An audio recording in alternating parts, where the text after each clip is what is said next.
সরকারের আন্তঃমন্ত্রণালয় সমন্বয় নেই, কাজ করছে যে যার মতো, মন্তব্য নৌ পরিবহন উপদেষ্টার। বহিষ্কার আদেশ প্রত্যাহারের দাবিতে ইউআইইউ শিক্ষার্থীদের বিক্ষোভ, সড়ক অবরোধ, পুলিশ থাকছে না, কালো টাকা সাদা করার বিধান রাখা হতে পারে, অপ্রদর্শিত আয় বৈধ করার সুযোগ, জানালেন পরিকল্পনা উপদেষ্টা।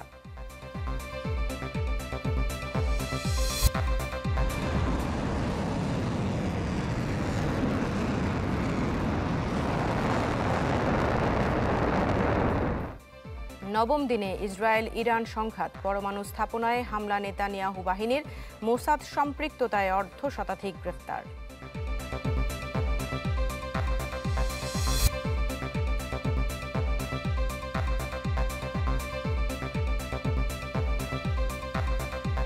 আমন্ত্রণ চ্যানেল 24-এর বিকেল 4টার খবরে। শুনছিলেন প্রেসিডেন্সি ইউনিভার্সিটি সংবাদ শিরোনাম। আপনাদের সাথে আছি আমি সাবিহা নিগার দৃষ্টি। দেশের 1 নম্বর গ্যাস স্টোভ যা বেশি তাপেও ফাটে না, আরএফএল গ্যাস স্টোভ, নিরাপদ ও ঝামেলাহীন। পুরো খবরে আছে, নির্বাচন কমিশন যতই স্বাধীন হোক, সরকারের সহযোগিতা ছাড়া ভোট সম্ভব নয়। এই কথা জানিয়েছেন প্রধান নির্বাচন কমিশনার এএমএম নাসির উদ্দিন। বলেন, ভোটের রোডম্যাপ জানা যাবে সময় মতো। শনিবার আগারগাঁওয়ে নির্বাচন কর্মকর্তাদের দুদিনব্যাপী প্রশিক্ষণের উদ্বোধন করেন সিএসি এএমএম নাসির উদ্দিন। এ সময় তিনি তুলে ধরেন প্রশিক্ষণের গুরুত্ব। এটা রিফ্রেশার্স কোর্স, এটা কিন্তু দেশব্যাপী সারা বছর কিন্তু হতে পারে আমাদের অফিসারদেরকে নিয়ে, দেশব্যাপী একদম। এটা it should B A continuous process of updating hour knowledge relating to election and conduct of election. If possible আমাদের এই ভোটের আগেই কিছু যদি আমরা করতে তো হবে আমাদের, তো এই ধরনের ট্রেনিংটা আমাদের চালু রাখতে হবে। পরে সাংবাদিকদের প্রশ্নের জবাবে সিএসি জানান, ইসি যতই স্বাধীন হোক, সরকারের সহযোগিতা ছাড়া নির্বাচন সম্ভব নয়, আর কখন ভোট হবে তার রোডম্যাপ জানা যাবে সময় মতো। একটা ইলেকশন করতে গেলে যতই আপনি স্বাধীন বলেন না কেন ইসিকে, সরকার ছাড়া নির্বাচন করা সম্ভব, কারণ সরকারের সহযোগিতা নিয়েই তো আমাকে নির্বাচনটা করতে হবে। প্রধান নির্বাচন কমিশনার বলেন, দায়িত্ব গ্রহণের সময়ই কমিশন একটি কর্মপরিকল্পনা হাতে নিয়েছে, সেই মোতাবেক কাজ করছে ইসি। একটা পরিকল্পনা, আমাদের কর্মপরিকল্পনা। মির্জা রাকিব, চ্যানেল 24, ঢাকা।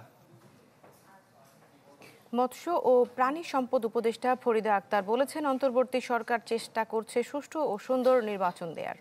সংস্কার বাস্তবায়ন করে রাজনৈতিক দলগুলোর সাথে সমঝোতার ভিত্তিতে নির্ধারিত সময়েই নির্বাচন হওয়া সম্ভব বলে জানান উপদেষ্টা।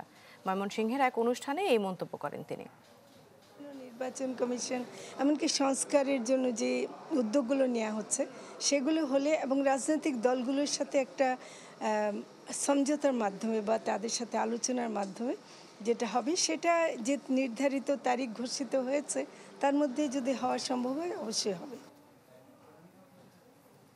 মন্ত্রণালয়গুলোর মধ্যে একে অন্যের সঙ্গে সমন্বয় নেই, সবাই নিজের মতো কাজ করছে, সরকারেরও একই অবস্থা।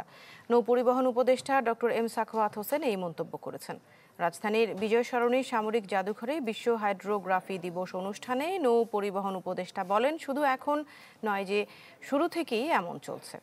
এ সময় সামরিক ও নৌ নিরাপত্তা নিশ্চিতের পাশাপাশি হাইড্রোগ্রাফি বিভাগ সমুদ্র বন্দরের উন্নয়ন, মৎস্য সম্পদ সংরক্ষণ, তেল ও গ্যাস অনুসন্ধান এবং উপকূলীয় দুর্যোগ ব্যবস্থাপনায় আরও সক্রিয় ভূমিকা পালন করবে, এই আশাবাদ ব্যক্ত করেন তিনি। বলেন, সমুদ্র সম্পদের কার্যকর ব্যবহারে বিশুদ্ধ হালনাগাদ ও নির্ভুল হাইড্রোগ্রাফিক তথ্যের কোনো বিকল্প নেই।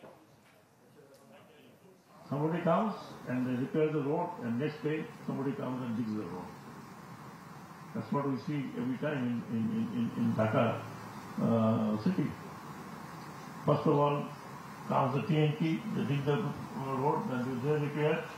Then they come the WASA, and they dig the road, they repair. And then somebody else comes and he digs the road, he does something else which will be done. This is the scenario in the government as well. দেশ জুড়ে তোলপা Waltz and fridge কিনে আপনি হয়ে যেতে পারেন millionaire. 5 দফা হচ্ছেন ফয়সাল। দৃষ্টি, আজ সকাল 8:30 থেকে মূলত শিক্ষার্থীরা ইউনাইটেড ইন্টারন্যাশনাল ইউনিভার্সিটির যে শিক্ষার্থী তারা কিন্তু সড়ক অবরোধ রেখেছে। এতে কিন্তু পথচারীদের ভোগান্তি আছে এবং পথচারীরা কেউ কেউ বলছেন যে তাদের যে এইসব দাবি আছে এগুলো যদি সরকার কিংবা প্রশাসন মেনে নেয় বা সমাধান দেয় তাহলে কিন্তু তারা সড়ক ছেড়ে দিবে এবং আসলে পরিস্থিতি স্বাভাবিক হবে। তো স্টুডেন্টরা কিন্তু কয়েক দফা বৈঠক করেছে ইউনিভার্সিটি কর্তৃপক্ষের সাথে এবং পুলিশের সাথে, এবং বৈঠক করার পরেই কিছুক্ষণ আগে কিন্তু তারা বের হয়ে এসেছে এবং এখন একটি সংবাদ সম্মেলন হবে। আমরা একটু সরাসরি আসলে একটু জানতে চাবো যে আসলে আপনারা তো শিক্ষার্থীরা কয়েক দফা বৈঠক করলেন, বৈঠকে সর্বশেষ পরিস্থিতি কি হলো এবং পরবর্তীতে আপনারা কি করবেন একটু আমাদেরকে জানাবেন।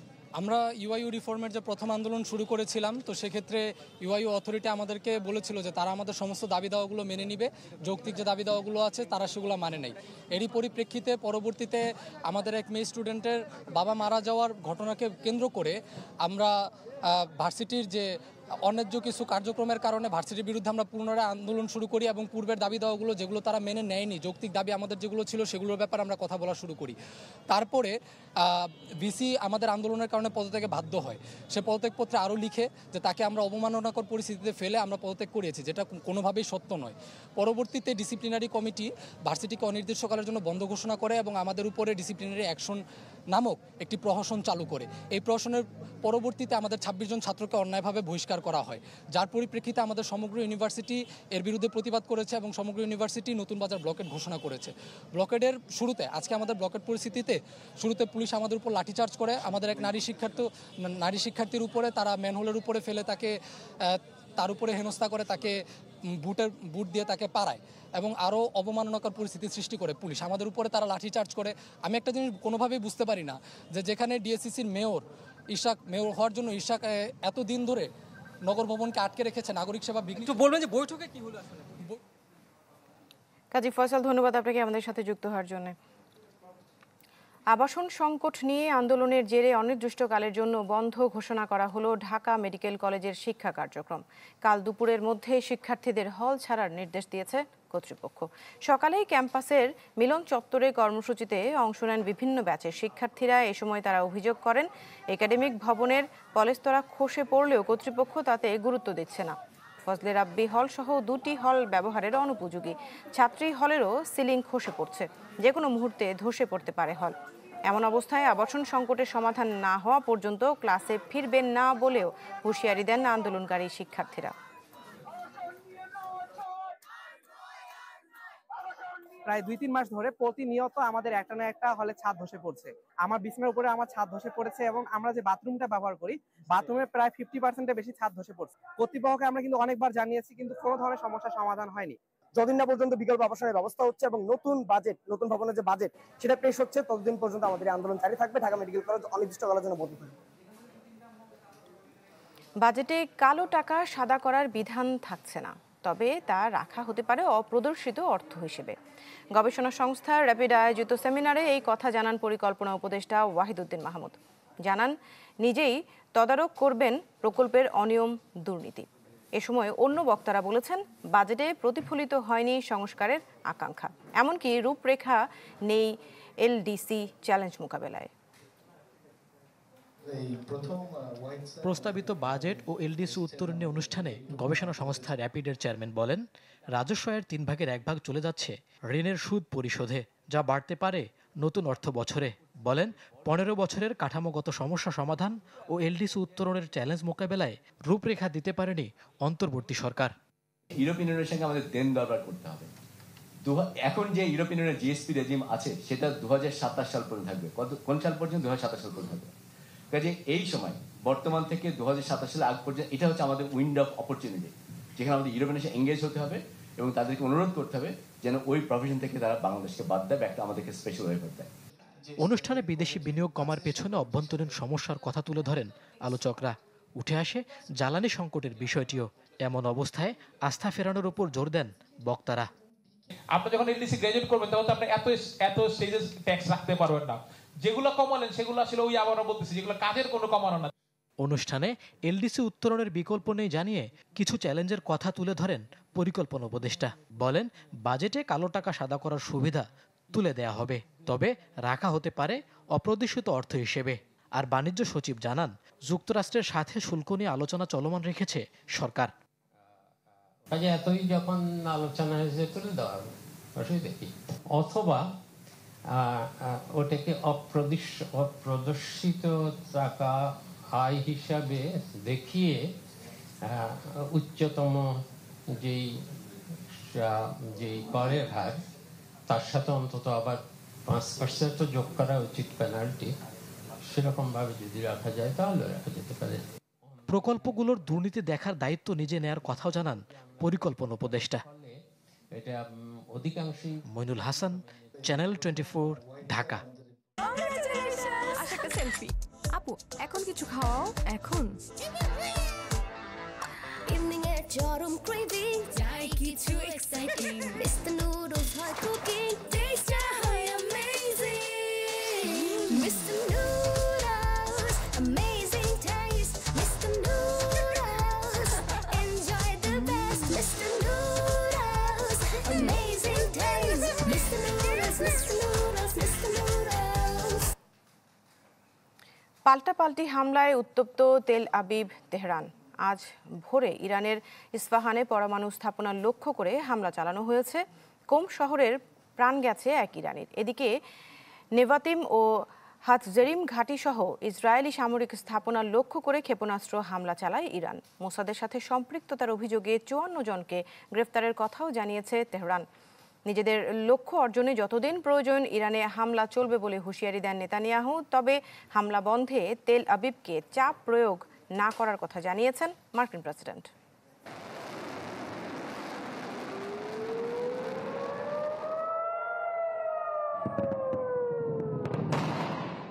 শুক্রবারও দিন পেরিয়ে রাতভর পাল্টাপাল্টি হামলা চালায় ইরান ইসরায়েল। ইরানের ইস্পাহান সহ কয়েকটি এলাকায় চালানো হয় বিমান হামলা। কোম শহরে প্রাণ যায় এক যুবকের। পাল্টা জবাব দেয় ইরানও। আইআরজিসি জানায় নেভাতিম ও হাতজেরিম ঘাঁটি সহ ইসরায়েলি সামরিক স্থাপনা লক্ষ্য করে চালানো হয় হামলা। তেল আবিবের হোলনে ক্ষেপণাস্ত্রের আঘাতে বিধ্বস্ত হয় ভবন। হাইফাই ইরানি হামলায় আহত হন বেশ কয়েকজন ইসরায়েলি। চলমান সংঘাতের মধ্যে ইরানের সেমনান শহরে 5.1 মাত্রার ভূমিকম্প অনুভূত হয়েছে। শহরটির কাছে একটি ক্ষেপণাস্ত্র কেন্দ্রের অবস্থান হওয়ায় উদ্বেগ সৃষ্টি করেছে। সামাজিক যোগাযোগ মাধ্যমে ভূমিকম্প নিয়ে নানা গুঞ্জন ছড়িয়ে পড়েছে। এর মাঝেই নিজেদের লক্ষ্য অর্জনে যতদিন প্রয়োজন ইরানে হামলা চলবে বলে হুঁশিয়ারি দিয়েছেন ইসরায়েলি প্রধানমন্ত্রী। যতদিন লাগবে হামলা চলবে, এটা আমাদের অস্তিত্বের সংকট। 20,000 ক্ষেপণাস্ত্র ও একটি উন্মাদ শাসক গোষ্ঠীর পারমাণবিক বোমার হুমকি রয়েছে।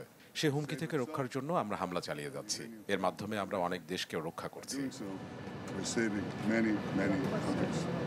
যুদ্ধে ইসরায়েলের এগিয়ে থাকার কথা জানিয়ে হামলা বন্ধে তেল আবিবকে চাপ প্রয়োগ না করার কথা জানিয়েছেন মার্কিন প্রেসিডেন্ট। আপাতত যুদ্ধ বন্ধে ইসরায়েলকে অনুরোধ করা বেশ কঠিন। কেউ যুদ্ধ জয়ের পথে থাকলে তা আরও কঠিন। ইরানের সাথে কথা চলছে, ইউরোপের সাথে নয়। ইরান আমাদের সাথেই এই বিষয়ে আলোচনা করতে চায়। এই ইস্যুতে ইউরোপ কোনো সাহায্য করতে পারবে না। ইরান বর্তমানে কোনো পারমাণবিক অস্ত্র তৈরি করছে না বলে সম্প্রতি জানান মার্কিন গোয়েন্দা পরিচালক তুলসী গ্যাবার্ড। নিজ প্রশাসনের সে গোয়েন্দা তথ্য ভুল ছিল বলে জানিয়েছেন ট্রাম্প। মাসুম রাব্বি, চ্যানেল 24। মধ্যপ্রাচ্যের উত্তেজনায় ঝুঁকিতে আমদানি রপ্তানি, সেই সঙ্গে জ্বালানির নিশ্চয়তা নিয়ে শঙ্কিত শিল্প উদ্যোক্তারা। বৈশ্বিক এই অনিশ্চয়তার মাঝে রপ্তানি আয় ঠিক রাখতে প্রতিযোগিতার সক্ষমতা নিশ্চিতের দাবি সংশ্লিষ্টদের। বিশেষজ্ঞরা বলছেন প্রস্তুত থাকতে হবে সক্ষমতার সবটুকু দিয়ে। রাকিব হোসেনের রিপোর্ট। সৌদি আরব, কাতার, দুবাই সহ মধ্যপ্রাচ্যের বিভিন্ন দেশে অন্তত 300 ধরনের প্রক্রিয়াজাত খাদ্য ও কোমল পানীয় পাঠায় প্রাণ। সেখান থেকে দেশের শীর্ষস্থানীয় প্রতিষ্ঠানটির রপ্তানি আয় আসে বছরে অন্তত $10 কোটি। কিন্তু ইরান ইসরায়েল যুদ্ধে হুমকির মুখে গুরুত্বপূর্ণ বাজারটি। প্রাণ গ্রুপের ব্যবস্থাপনা পরিচালক জানান, যুদ্ধের মাঝে ঝুঁকি নিয়ে চলছে রপ্তানি পণ্য পরিবহন। হরমুজ পল্লী বন্ধ এখনো করে দেয় নাই বা এখনো চলমান আছে বা ঝুঁকি নিয়ে চলছে। তা আমি মনে করি যদি বন্ধ হয়ে যায় তাহলে তার একটা ইম্প্যাক্ট পড়বে। আমরা যেহেতু দরিদ্র দেশের মানুষ, আমরা কিন্তু ঝুঁকি নিয়ে কিছু চ্যালেঞ্জ নিয়েই আমরা কাজটা করতে চাবো। ওই ক্ষেত্রে যেন ওইটাকে আমরা অপরচুনিটি আকারে কাজে লাগাতে পারি, ওই লক্ষ্য নিয়েই আমরা কাজ করে যাচ্ছি। অর্থবছরের 11 মাসে কেবল সংযুক্ত আরব আমিরাত ও সৌদি আরবে পোশাক রপ্তানির পরিমাণ $16 কোটি বেশি, যা ইউরোপ আমেরিকায় রপ্তানির তুলনায় সামান্য। কিন্তু যুদ্ধ দীর্ঘায়িত হলে মাস চারেকের মধ্যে সেখানেও ক্রয়াদেশ কমার আশঙ্কা রপ্তানিকারকদের। এই চ্যালেঞ্জ মোকাবেলায় প্রতিযোগিতার সক্ষমতা নিশ্চিতের বিকল্প দেখছেন না বিকেএমই এর নির্বাহী সভাপতি। এই রপ্তানিমুখী শিল্পগুলোকে সর্বোচ্চ প্রায়োরিটি দিয়ে একটা কীভাবে ব্যবসা বান্ধব পরিবেশ বজায় রাখা যায়, যতটুকু সম্ভব সাপোর্ট দিয়ে রপ্তানি বাণিজ্যকে ধরে রাখা যায়, সেটাই আসলে আমার মনে হয় সরকারের এখন অগ্রাধিকার হওয়া উচিত। বিশেষজ্ঞদের মতে এই যুদ্ধ বিশ্ব বাণিজ্য ও অর্থনীতিকে আঘাত করবে। জ্বালানির দাম বৃদ্ধির মাধ্যমে যার বাস্তবতা লক্ষ্য করা যাচ্ছে, এক্ষেত্রে সবটুকু দিয়ে বাংলাদেশকে প্রস্তুত থাকার পরামর্শ তাদের। সর্বপ্রথম আমাদের সমস্যা হবে মাইগ্রেন্ট ওয়ার্কার এক্সপোর্টে। তাদের যে চাহিদা, অর্থনীতিতে যে ওয়ার্কারের চাহিদা, এটা কমে যাবে। মধ্যপ্রাচ্যের অনেকগুলো দেশে ইদানিং আমাদের কিছু পণ্যের এক্সপোর্ট বাড়ছে, বিশেষ করে অ্যাগ্রো ফুড, কিছু জায়গায় ফার্মাসিউটিক্যাল, এখনও ছোট অ্যামাউন্ট কিন্তু বাড়ছে। সেই জায়গাটাও ক্ষতিগ্রস্ত হবে, কারণ তাদের আভ্যন্তরীণ অর্থনীতির চাহিদা কমে যাবে। দামের উপরে এবং চাহিদার উপরে আমরা কোনো প্রভাব ফেলতে পারি না। আর আমাদের যা ইম্পোর্ট লাগে, সেখানে আমরা ইম্পোর্ট প্রাইসের উপরে আমাদের কোনো প্রভাব নেই। যা যদি জিনিসপত্রের আমদানির পণ্যের যদি দাম বেড়ে যায়, বিশেষ করে যে জ্বালানি, আমরা আমাদেরকে ওটা সইতে হবে। দেশের অর্থনীতির চালিকা শক্তির অন্যতম একটি রপ্তানি আয়, যার সঙ্গে নিবিড়ভাবে জড়িত বিনিয়োগ ও কর্মসংস্থান। রাকিব হোসেন, চ্যানেল 24, ঢাকা। ত্রিপক্ষীয় নতুন জোটে বাংলাদেশ, চীন, পাকিস্তান পররাষ্ট্র সচিব পর্যায়ের বৈঠকে যৌথ ওয়ার্কিং গ্রুপে সম্মত হয়েছে 3 দেশ। বাংলাদেশ, চীন, পাকিস্তানের পররাষ্ট্রমন্ত্রী সচিবের বৈঠক গতকাল চীনের ইউনান প্রদেশের কুনমিংয়ে অনুষ্ঠিত হয়েছে। বৈঠকে চীনের ভাইস পররাষ্ট্রমন্ত্রী সান ওয়েংডং, বাংলাদেশের ভারপ্রাপ্ত পররাষ্ট্র সচিব রুহুল আলম সিদ্দিক এবং পাকিস্তানের অতিরিক্ত পররাষ্ট্র সচিব জনাব ইমরান আহমেদ সিদ্দিকী উপস্থিত ছিলেন। 3 পক্ষ সম্মত হয়েছে যে ত্রিপক্ষীয় সহযোগিতার উন্মুক্ততা, অন্তর্ভুক্তি, ভালো প্রতিবেশিতা, পারস্পরিক শ্রদ্ধা এবং বিশ্বাসের নীতি দ্বারা পরিচালিত হবে এবং জয় জিতের সহযোগিতার দিকে কাজ করবে। বৈঠকে উপনীত সমঝোতা বাস্তবায়নের জন্য 3টি পক্ষ একটি যৌথ ওয়ার্কিং গ্রুপ গঠনে সম্মত হয়।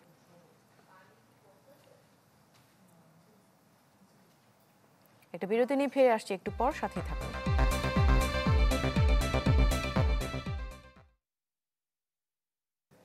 বাংলাদেশের সরকারি প্রতিষ্ঠানের উন্নয়নের জন্য $50 কোটি ঋণ সহায়তা দিবে বিশ্বব্যাংক। এক বিবৃতিতে বিশ্বব্যাংক জানায়, এই ঋণ প্রকল্পের অর্থ সরকারি প্রতিষ্ঠানসমূহ এবং আর্থিক খাতে নীতিগত সংস্কারের জন্য ব্যবহার করা হবে।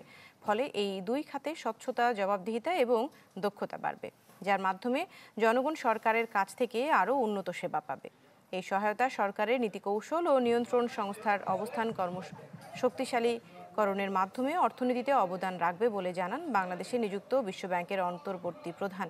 উল্লেখ্য, এবছর এখন পর্যন্ত বাংলাদেশকে $3.07 বিলিয়ন ঋণ সহায়তা দিয়েছে বিশ্বব্যাংক।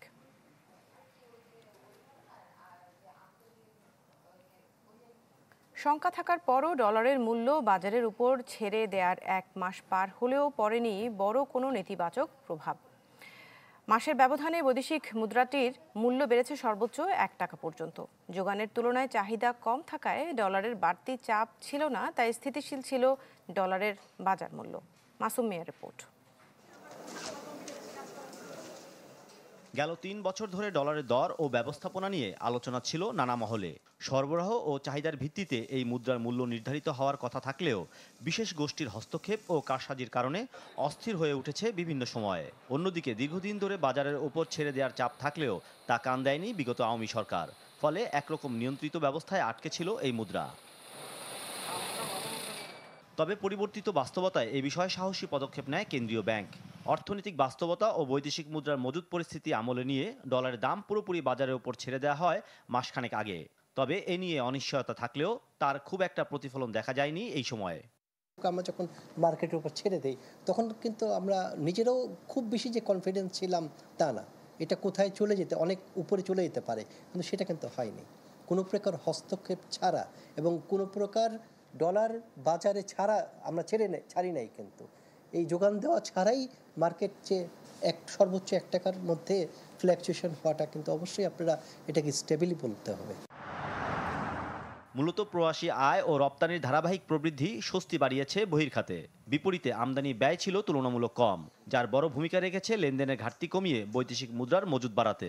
অর্থাৎ ভারসাম্যের কারণে বাড়তি চাপ তৈরি হয়নি এই মুদ্রা ঘিরে। এই ব্যাংকার মনে করেন, বর্তমান পরিস্থিতি আমলে নিলে খুব একটা অস্থির হওয়ার শঙ্কা নেই ডলারের বাজার।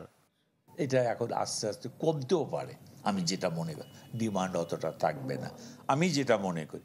আবার যখন এক্সপোর্ট রিকোয়ারমেন্টস বেশি হবে, ইম্পোর্ট যখন এক্সপোর্টের থেকে ইম্পোর্ট যখন বেশি হবে, তখন হয়তো আবার রিকোয়ারমেন্টসটা, তখন আবার ক্রাইসিস হতে পারে। বর্তমানে খোলা বাজারে প্রতি ডলার বিক্রি হচ্ছে সর্বোচ্চ 126 টাকায়। মাসুম মিয়া, চ্যানেল 24, ঢাকা। অর্থনীতিতে মাথা ব্যথার বড় কারণ দুর্নীতি ও অপচয়। নতুন বাস্তবতায় অনেকেই এই সুযোগ নিতে চান বলে মন্তব্য করেছেন জ্বালানি উপদেষ্টা ডক্টর ফজলুল কবির খান। অর্থনীতি সমিতির বাজেট বিতর্কে জুলাই নাগাদ মূল্যস্ফীতি কমে আসার আভাস দেন তিনি। এ সময় বাজেটে জনগণের আশা পূরণ হয়নি বলে অভিযোগ করেন বক্তারা। আওয়ামী সরকারের রেখে যাওয়া ক্ষতবিক্ষত অর্থনীতিকে সঠিক পথে ফিরিয়ে আনার বড় চ্যালেঞ্জ মোকাবেলা করতে হচ্ছে অন্তর্বর্তী সরকারকে। কিন্তু ধসে যাওয়া অর্থনীতিকে বাগে আনতে যে সংস্কার উদ্যোগ আর কঠোর পদক্ষেপ দরকার, মোটা দাগে তা দেখা যায়নি গেল 10 মাসে। নতুন কর্মসংস্থান তৈরি বা আর্থিক খাতের সুশাসন নিশ্চিতে কার্যকর পদক্ষেপের অভাবের বিষয়টি এদিন নতুন করে উঠে এলো বাংলাদেশ অর্থনৈতিক সমিতির এদিনের আলোচনায়। বলা হয়, প্রবৃদ্ধি, কর আহরণ বা বিনিয়োগ নানা সূচক ইতিবাচক ধারা ফেরাতে সরকারকে হাঁটতে হয়েছে গেল সরকারের রেখে যাওয়া সূচককে সঙ্গী করেই, যেখানে দরকার ছিল বাস্তবতার সঙ্গে সঙ্গতি রেখে বাজেট সংশোধন। আবার প্রথম বাজেট হিসেবেও বাজেটের সেই পুরনো গদবাঁধা ছক থেকে বের হতে পারেনি সরকার। মোটা দাগে একটু যে কাজগুলোতে একটু উচ্চ মজুরির যে কাজগুলো, অর্থাৎ সার্ভিস সেক্টর এবং ম্যানুফ্যাকচারিং এর কিছু কিছু জায়গা, সেই জায়গাটাতে কিন্তু আমাদের এমপ্লয়মেন্টের দিকে আমরা কিন্তু খুব বেশি আগাতে পারিনি। বাজেটের মধ্যে টাকার অঙ্কে না, সেটা হচ্ছে ইনভেস্টমেন্ট পলিসিটাকে ডিজাইন করা। আমাদের দেশে মিনিস্ট্রি অফ ইন্ডাস্ট্রিজ বলে কিছু নাই, যেটা আছে এটা হচ্ছে মিনিস্ট্রি অফ পাবলিক ইন্ডাস্ট্রি। ইনভেস্টমেন্টকে টার্গেট করে, এমপ্লয়মেন্টকে টার্গেট করে পলিসি চিন্তা করা উচিত ছিল। মূল্যস্ফীতি নিয়ন্ত্রণে কেন্দ্রীয় ব্যাংকের পদক্ষেপের সমালোচনা করেন ন্যাশনাল ব্যাংকের চেয়ারম্যান আব্দুল আওয়াল মিন্টু। আর জ্বালানি উপদেষ্টা বলেন, জুলাই নাগাদ সহনীয় পর্যায়ে আসবে মূল্যস্ফীতি, তবে অর্থনীতির জন্য এখনও গলার কাটা দুর্নীতি আর অপচয়। যে দেশে প্রতিটি কাঁচামাল আমদানি নির্ভর, যে দেশে tax specially custom duty is very high, সেখানে যদি আপনি প্রযোজ্য করতে যান, আপনি এখন যে আমরা একটা মন্দা পরিস্থিতি আছি, অর্থনীতি রিসেশন, সেটা আরো বাড়বে। এই ইকোনমিতে ইনফ্লেশনটা মানিটারি ফেনোমেনন নয়, সেখানে মানিটারি পলিসির কন্ট্রাকশনারি করে কিভাবে ইনফ্লেশনটা কন্ট্রোল করা যায়। এই যে দুর্নীতি, অপচয় এবং ইনকম্পিটেন্স, এই তিনটা আমাদেরকে গ্রাস করছে। আজকে যে আমাদের যে আজকের দুরবস্থা, এটার কারণ হচ্ছে এটা। দুর্নীতি যে কোথায় গেছে মানে কল্পনা করা যায় না। একটা রাস্তা ঠিক আছে, সে রাস্তাটাকে আবার 600-700 কোটি টাকা দিয়ে রিপেয়ার করা হয়। গেল প্রায় 1.5 যুগের অনিয়ম দুর্নীতি কাটিয়ে অর্থনীতিকে সঠিক পথে ফেরাতে আরও সময় লাগবে বলে জানান জ্বালানি উপদেষ্টা। রাকিব আল জাবেদ, চ্যানেল 24, ঢাকা। খুলনায় পারিবারিক কবরস্থানে চিরশায়িত হলেন সাংবাদিক মামুন রেজা। তিনি চ্যানেল 24 ও সমকালের আঞ্চলিক প্রধান প্রতিবেদক হিসেবে কর্মরত ছিলেন। জোহর নামাজের পর দিঘুলিয়া উপজেলার ব্রহ্মগাতি ঈদগাহ ময়দানে তার জানাজা হয়। পরে মায়ের কবরের পাশে তাকে দাফন করা হয়। শুক্রবার রাতে খুলনায় নিজ বাসভবনে অসুস্থ হয়ে পড়েন মামুন রেজা। এ সময় দ্রুত হাসপাতালে নেওয়া হয় তাকে। পরে কর্তব্যরত চিকিৎসক মৃত ঘোষণা করেন। তার মৃত্যুতে খুলনা বিভাগ সহ বিভিন্ন জেলায় সাংবাদিকরা শোক জানিয়েছেন।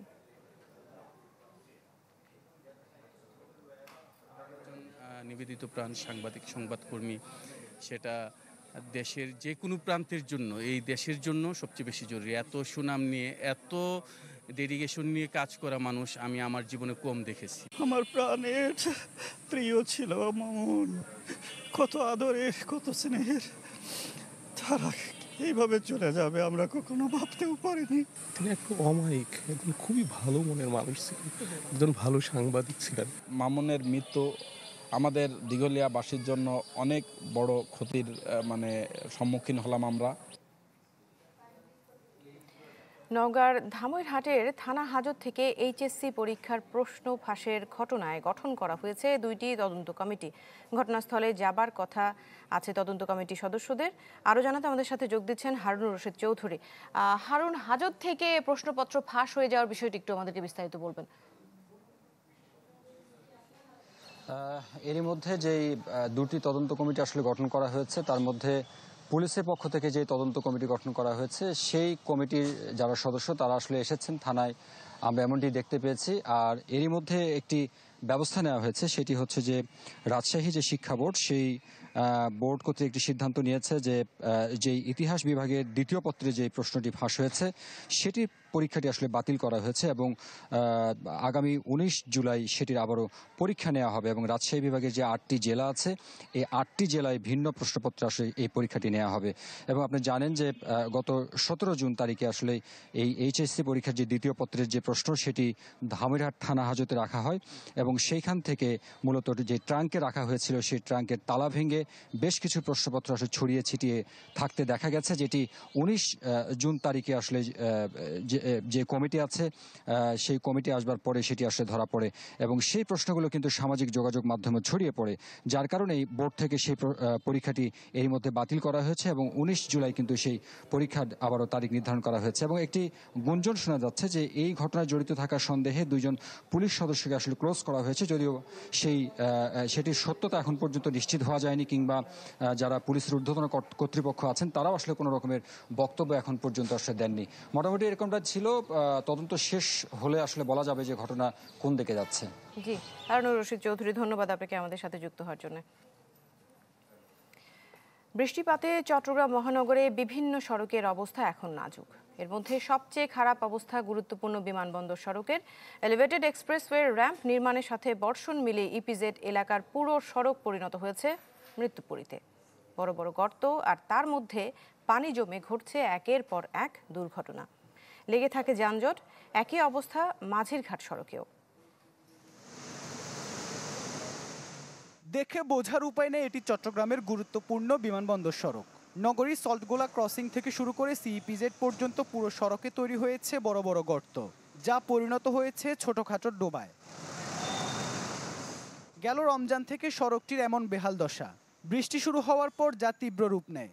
এমন ভয়াবহ অবস্থার জন্য উন্নয়ন কর্মকাণ্ডকে দায়ী করছেন সড়ক ব্যবহারকারীরা। যথাযথ নিয়ম না মেনে এলিভেটেড এক্সপ্রেসওয়ে নির্মাণ কাজ করায় এই নাজুক অবস্থা বলে জানান তারা। একটু বৃষ্টি হইলেই তো পানি জমা যায়, ওই সড়ক কাজ চলতেছে এই জন্য আর বড় গাড়ি সব বাজি যায়। এই ম্যাক্সের খাসের এদের খাদ্য সুবিধার এই অবস্থা। রাস্তা অফিসে যাওয়া আসা করতে অনেক কষ্ট হয়ে যায় সবসময়। এই যে রাস্তার অবস্থা বেশি খারাপ। এই সড়ক দিয়ে সিইপিজেড এবং কেইপিজেড এর শত শত কারখানার হাজার হাজার শ্রমিক প্রতিদিন যাতায়াত করছে। এতে একদিকে যেমন ঘন্টার পর ঘন্টা জ্যামে পড়ে থাকতে হচ্ছে তাদের, তার মধ্যে চলাচলে রয়েছে ঝুঁকি, কারণ সড়কটিতে প্রায়ই ঘটছে দুর্ঘটনা। 3-4 ঘন্টা দামে বসে থাকা লাগে, এই অবস্থা আমাদের লস হয় আর কি। রাস্তা তো দেখেন এই যে জামে বসে রয়েছি ঘন্টার পর ঘন্টা, আসা যাওয়া বহু অনেক মুশকিল হচ্ছে আমাদের। অনেকক্ষণ ধরে আমরা অপেক্ষা করে বসে রয়েছি। এরকম গর্ত হয়ে যাকে আমরা এত হাঁটাচলা করি যে রাস্তা পার ঠিক মতো করতে পারি না। ইপিজেড এর মতো অতটা ভয়াবহ না হলেও অনেকটা বেহাল মাঝিরঘাট সদরঘাট সড়কেরও। ভারী যানবাহনের কারণে প্রতি বছরই মেরামতের কিছুদিন পর নষ্ট হয়ে যায় সড়কটি। এতে চরম দুর্ভোগে যাতায়াতকারী থেকে শুরু করে স্থানীয় বাসিন্দারা। গাড়ি চলবো না নদীর মধ্যে গাড়ি ফালাই দিব? রাস্তা ভালো আছে এখানে ভাই। লোহার গাড়িগুলো যায় যে প্রায় 40 টন 50 টন 80 টন, সেই হিসাবে রাস্তাটা করে না। দুটি সড়কের সংস্কারে শীঘ্রই কাজ শুরু করার কথা বলছে সিডিএ ও সিটি কর্পোরেশন। ম্যাকডাম প্লাস কার্পেটিং টিকতেছে না 400 মিটার জায়গা, ওইটা আমরা এখন স্কেরিফাই করে ওইটা আরসিসি ঢালাই করে ফেলবো। শুরু তো আমরা এখনই এই যে আজকে তো শুরু করার কথা ছিল, বৃষ্টির জন্য হয়তো 2-1 দিন পরেই কাজ ধরে ফেলবে। ব্রিক ব্যাগস দিয়ে করছিল, এগুলো তো উঠে যায় না, তাদের প্রসিডিউরটা ঠিক ছিল না। তো আমরা বলছি যে ওই যে ব্রিক ফ্ল্যাট সোলিং করে এটা করলে আমরা বর্ষা পর্যন্ত থাক, বর্ষার পর আমরা কার্পেটিং করে দিব। এই দুইটি সড়ক ছাড়াও টানা বৃষ্টিতে নগরীর অন্যান্য সড়কেও তৈরি হয়েছে খানাখন্দ আর গর্ত। ইবেন মির, চ্যানেল 24, চট্টগ্রাম। গেল 2 দিন ভারী বৃষ্টি না হওয়ায় ফেনীর ফুলগাজীতে বাঁধ ভেঙে প্লাবিত এলাকায় পানি নামতে শুরু করেছে। স্থানীয়দের অভিযোগ, প্রতি বছর দায়সারা বাঁধ মেরামত করে পানি উন্নয়ন বোর্ড, করা হয় না নদী খনন। তাই প্রতি বছর এমন দুর্ভোগে পড়তে হয় তাদের। দাবি জানান টেকসই বেড়ি বাঁধ নির্মাণের। এদিকে টানা বৃষ্টি ও উজানের ঢলে বাড়ছে যমুনা নদীর পানি। ভাঙন দেখা দিয়েছে সিরাজগঞ্জ সদরের ভাটপিয়ারি গ্রামে। স্রোত আঘাত হানছে পশ্চিম পাড়ের নদী পুরাতন তীর রক্ষা বাঁধে। ভাঙন অব্যাহত থাকলে হুমকিতে পড়বে বন্যা নিয়ন্ত্রণ বাঁধ ও বেশ কিছু গ্রাম। ভাঙন ঠেকাতে জিও ব্যাগ ফেলছে পানি উন্নয়ন বোর্ড, আর লালমনিরহাটেও তিস্তা নদীর পানি কমতে শুরু করেছে।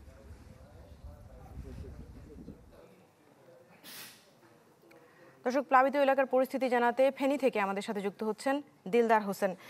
দিলদার, পানি নামতে শুরু করেছে যতটুকু আমরা জেনেছি, তো এখন কি অবস্থা, পরিস্থিতি নিয়ন্ত্রণে কোনো ব্যবস্থা নেওয়া হয়েছে কিনা আমাদেরকে একটু বলবেন। হ্যাঁ, পানি নামতে শুরু করেছে, এটা আপনার আমার পিছনে যে কাজ হচ্ছে এটা দেখলে বোঝা যাচ্ছে। এই ভাঙ্গন দিয়ে আসলে গত 2 দিন ধরে পানি ঢুকেছিল এই মহুরী নদী থেকে। সেই ভাঙ্গন স্থানে এখানে কাজ হচ্ছে। পানি উন্নয়ন বোর্ড দ্রুত জিও ব্যাগ ফেলে এটা মেরামত করে আগের পর্যায়ে নিয়ে আসার জন্য চেষ্টা করতেছেন। আশা করছেন তারা 2 দিনের মধ্যে এটা সম্পন্ন করতে পারবেন বলে মনে করছেন। তবে এবারে আমরা প্রথম দেখলাম যে কোনো ভাঙনের পর এইভাবে দ্রুত কাজ সম্পন্ন করা এবং কাজ ধরা। এক্ষেত্রে তারা পানি উন্নয়ন বোর্ড আমাদেরকে জানিয়েছেন যে উপদেষ্টা মহোদয়ের নির্দেশনা রয়েছে যে কোথাও ভাঙন হলে সাথে সাথে ওই স্পটগুলোর জন্য দ্রুত মেরামত করা হয়, সেজন্য তারা তড়িৎ কাজ করছেন। আমরা কাজ করার ক্ষেত্রে দেখতে পেলাম জেলা উপজেলা প্রশাসন এবং সেনাবাহিনী ওনারা তদারকি করছেন। পাশাপাশি পানি উন্নয়ন বোর্ডের কর্মকর্তারা সে গত রাত্রেও ছিল, এখনো দিনভর কাজ করতে দেখেছি। তবে এখানে যে পাশে যে মরি নদী রয়েছে, মরি নদীর পানি গত 2 দিন পূর্বে যেটা ছিল যে পানি এখান থেকে প্রায় 15-20 ফুট উপর দিয়ে পানি প্রবাহিত হয়েছিল, আর এখন পানি রয়েছে 15-20 ফুট নিচে। তবে অন্যান্য বর্ষা মৌসুমে আরো কিছু ভাঙন হতে পারে, এই ধরনের কিছু জায়গা রয়েছে নদীর মধ্যে। দুর্বল জায়গাগুলো মেরামত করার জন্য স্থানীয় এলাকাবাসী অনুরোধ জানিয়েছেন। এতে করে হয়তো বর্ষা মৌসুমে তারা বন্যার হাত থেকে রক্ষা পাবেন এবং পরবর্তীতে স্থায়ী টেকসই বাঁধ নির্মাণ করলে হয়তো স্থায়ীভাবে তারা সমস্যা থেকে সমাধান পাবেন। এই ছিল আমার সর্বশেষ। জি জি দিলদার, ধন্যবাদ আপনাকে আমাদের সাথে যুক্ত হওয়ার জন্য। দিলদার হোসেন জানাচ্ছিলেন ফেনী থেকে। দক্ষিণ আফ্রিকার সন্ত্রাসীর গুলিতে 2 বাংলাদেশি নিহত হয়েছেন। তাদের বাড়ি শরীয়তপুর ও কিশোরগঞ্জে। বৃহস্পতিবার দক্ষিণ আফ্রিকার বুস্টার শহরের ডিউড্রেন্স এলাকায় দোকানে অস্ত্র নিয়ে হামলা করে দুর্বৃত্তরা, লুট করে অর্থ ও মালামাল। যাওয়ার সময় গুলি ছোড়ে তারা। এ সময় গুলিবিদ্ধ হয়ে ঘটনাস্থলেই মারা যান শরীয়তপুরের বিল্লাল শিকদার ও কিশোরগঞ্জের এমদাদ হক। তারা দুজনেই ওই দোকানে কর্মরত ছিলেন। তাদের মরদেহ দেশে ফিরিয়ে আনার আবেদন করেছে তাদের পরিবার।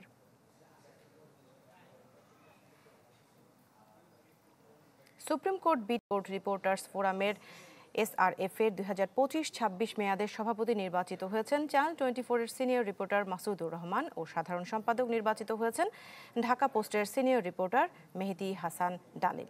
শনিবার রাজধানীর একটি রেস্টুরেন্টে SRF এর বার্ষিক সাধারণ সভায় নির্বাচিতদের নাম ঘোষণা করা হয়। কার্যনির্বাহী কমিটির সহসভাপতি নির্বাচিত হয়েছেন কালবেলার head of news Kabir Hossain, যুগ্ম সম্পাদক সময় টেলিভিশনের বিশেষ প্রতিনিধি আফজাল হোসেন, আর কোষাধ্যক্ষ পদে দেশকাল নিউজের সিনিয়র রিপোর্টার কামরুল ইসলাম ফকির, সাংগঠনিক সম্পাদক হিসেবে এনটিভির বিশেষ প্রতিনিধি তামজিদুল ইসলাম, দপ্তর সম্পাদক পদে যমুনা টেলিভিশনের স্টাফ রিপোর্টার মোহাম্মদ মাইনুল আহসান ও প্রচার ও প্রকাশনা সম্পাদক পদে নাগরিক টেলিভিশনের স্টাফ রিপোর্টার অলিউল আলম রনি নির্বাচিত হয়েছেন।